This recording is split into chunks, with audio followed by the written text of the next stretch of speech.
नमस्कार, मी सुशील कुलकर्णी. आपण पाहताय अनालायझर. भारतीय जनता पक्षाचे नेते किरीट सोमय्या यांच्याबाबत बऱ्याच गोष्टी बोलल्या जातात. किरीट सोमय्या सातत्यानं आरोप करत राहतात, ते आरोप करत राहतात, शिवसेनेला टार्गेट करतात आणि किरीट सोमय्यांच्या सततच्या पाठपुराव्याकडे लोक त्यांच्याकडे टीका करतात, त्यांना असं ट्रोल करतात सोशल मीडियाच्या मध्ये किंवा किरीट सोमय्यांच्या बोलण्यावरती सगळं हे बोलत असतात. आता किरीट सोमय्या सातत्यानं करतात, या गोष्टी मान्य केल्या तर शिवसेना उबाठा गटाच्या वतीनं जे सातत्यानं बोललं जातं ते काय आहे?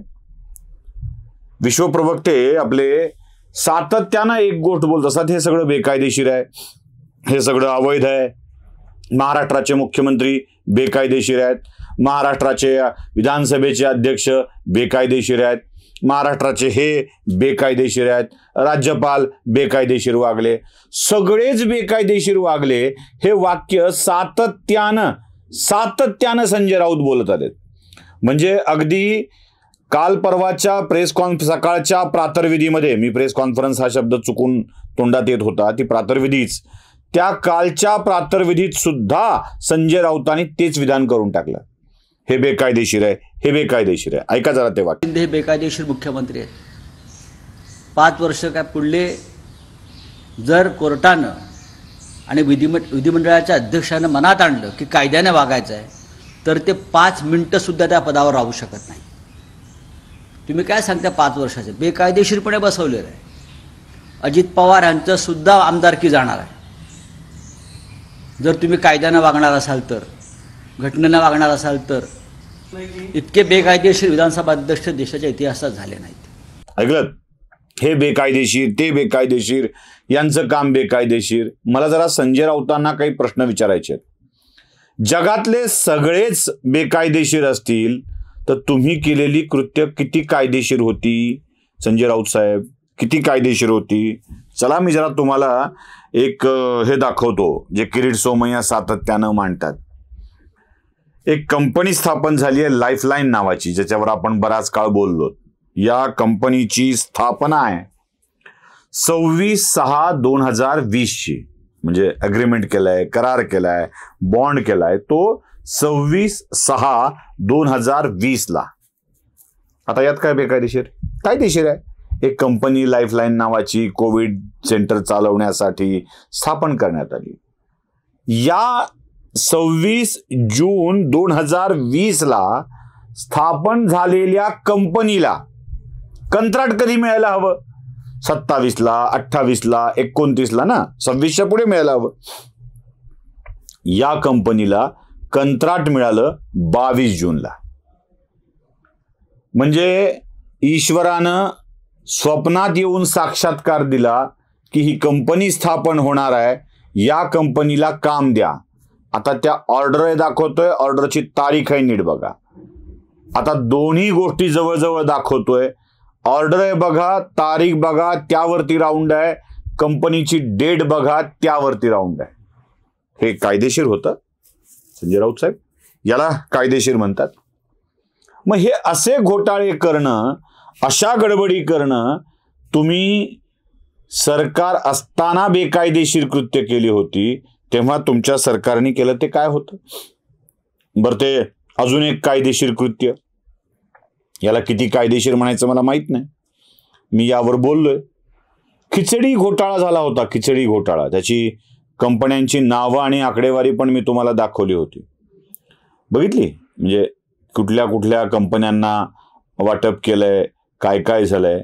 आणि त्यातल्या एका कंपनीनं संजय राऊतांचे बंधू, संजय राऊतांचे बिझनेस पार्टनर सुजित पाटकर आणि संजय राऊतांच्या कन्या यांच्या नावावरती पैसे टाकलेले आहेत. आता त्याची आकडेवारी मी तुम्हाला स्क्रीनवर दाखवतोय. कोण किती पैसे टाकलेत त्याची, ती तुमच्या लक्षात येऊन जाईल. आता या सगळ्या आकडेवारीला बघितल्यावरती ह्या कृत्याला कायदेशीर कृत्य म्हणायचं की बेकायदेशीर कृत्य म्हणायचं, हे संजय राऊतांनी ठरवायचं आहे. हम करे तो रासलीला, दूसरे करे तो कॅरेक्टर ढिला. आणि काय बेकायदेशीर कृत्य केलंय? कुठलं बेकायदेशीर कृत्य आहे? मी त्यावरही सांगणार आहे. जरा यांची कायदेशीर कृत्य आधी तुम्हाला सांगतो. ती मॅकपाई नावाची कंपनी आठवते? मॅकपाई, जी दारू विक्रीची डीलरशिप म्हणून काम करत होती. या मॅकपाई कंपनीतून नंतर काही लोकांचा राजीनामा झाला खरा. संजय राऊतांचा परिवार यातून बाहेर पडला अशी माहिती आहे. पण जेव्हा उद्धव ठाकरेंचे चिरंजीव आदित्य ठाकरे विदेशात जाऊन मद्यकरार करत होते, तेव्हा राज्यातलं सरकार विदेशी मद्यांचा दर 50% कमी करत होतं, कर कमी करत होतं, दर कमी करत होतं. आणि त्यावेळेला संजय राऊतांच्या कन्या आणि हेच बिझनेस पार्टनर सुजित पाटकर या कंपन्यांच्या मध्ये डायरेक्टर बनत होते. ही मॅकपाईची कमाल आहे. हे कृत्य संजय राऊत साहेब मला वाटतं बऱ्यापैकी कायदेशीर असेल ना, बऱ्यापैकी कायदेशीर असेल. बरं, ते पत्राचाळवालं प्रकरण, पत्राचाळ, त्याचं काय? तर पत्राचाळच्या प्रकरणामध्ये ऑफिशियली तुम्ही जो आकडा आपल्या शपथपत्राच्या मध्ये दिला आहे, प्रवीण राऊतांच्याकडून, प्रवीण राऊतांच्या पत्नीकडून किंवा प्रवीण राऊतांच्याकडून तुमच्या पत्नीच्या नावावर एक कर्ज घेतलं गेलं, ज्याला कर्ज म्हटलं गेलं. पुढे बोंबाबोंब झाल्यावर त्या कर्जाची परतफेड करण्यात आली. हे कृत्य कोणत्या कायदेशीर कृतीत बसत होतं? कोणत्या कायदेशीर कृतीत बसत होतं? म्हणजे लोकाला उगाच बेकायदेशीर बेकायदेशीर बेकायदेशीर म्हणत राहायचं. मला अजून एक आठवण करून द्यायची आहे संजय राऊतांना. ते पाटणकरांच्या प्रॉपर्टीचं प्रकरण कुठल्या कायदेशीर चौकटीत बसत होतं, त्याच्यावरती जप्ती आली आहे. आणि मला वाटतं संजय राऊतांच्या एका मुंबई शहरातल्या फ्लॅटची सुद्धा ईडीकडून जप्ती करण्यात आली होती. ती कृती काही कायदेशीर कृत्य केलं म्हणून होती की बेकायदेशीर कृत्य केलं म्हणून होती?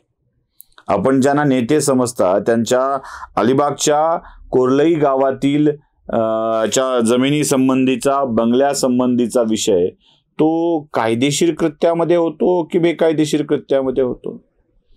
राजकारण्यांना जे नाही ते आहे दाखवायची सवय असते.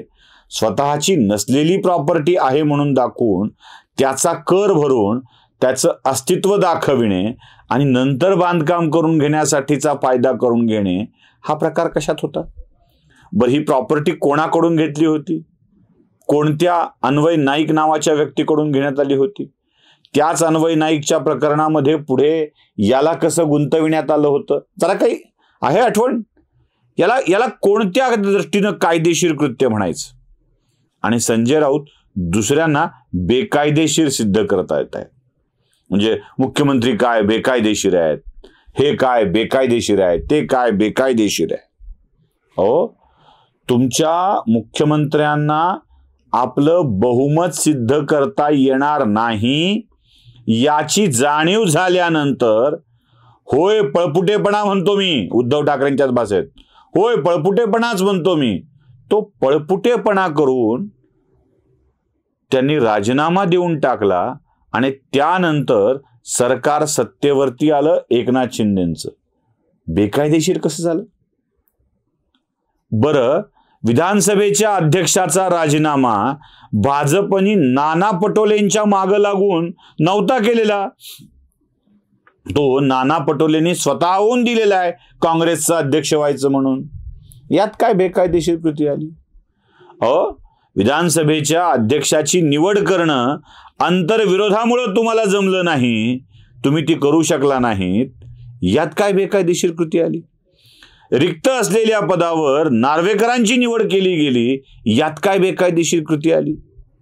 आणि आता नार्वेकर निर्णय देणार आहेत, ही कुठे बेकायदेशीर कृती आहे? नार्वेकरांचा निर्णय, या निर्णयाच्या मध्ये सुप्रीम कोर्ट येऊ शकतं का? घेतलेल्या निर्णयाचा फेरविचार करणं याचा अधिकार सुप्रीम कोर्टाकडे आहे. पण नार्वेकरांना अमुक एक निर्णय घ्या, अमुक एका कालावधीमध्ये घ्या, असं म्हणण्याचा अधिकार आहे का? संजय राऊतांचं असं झालंय, उचलली जीभ लावली टाळ्याला. बोलत सुटायचं, बोलत सुटायचं, बोलतच सुटायचं. ही कायदेशीर कृती जरा राऊतांनी बघायला हवी.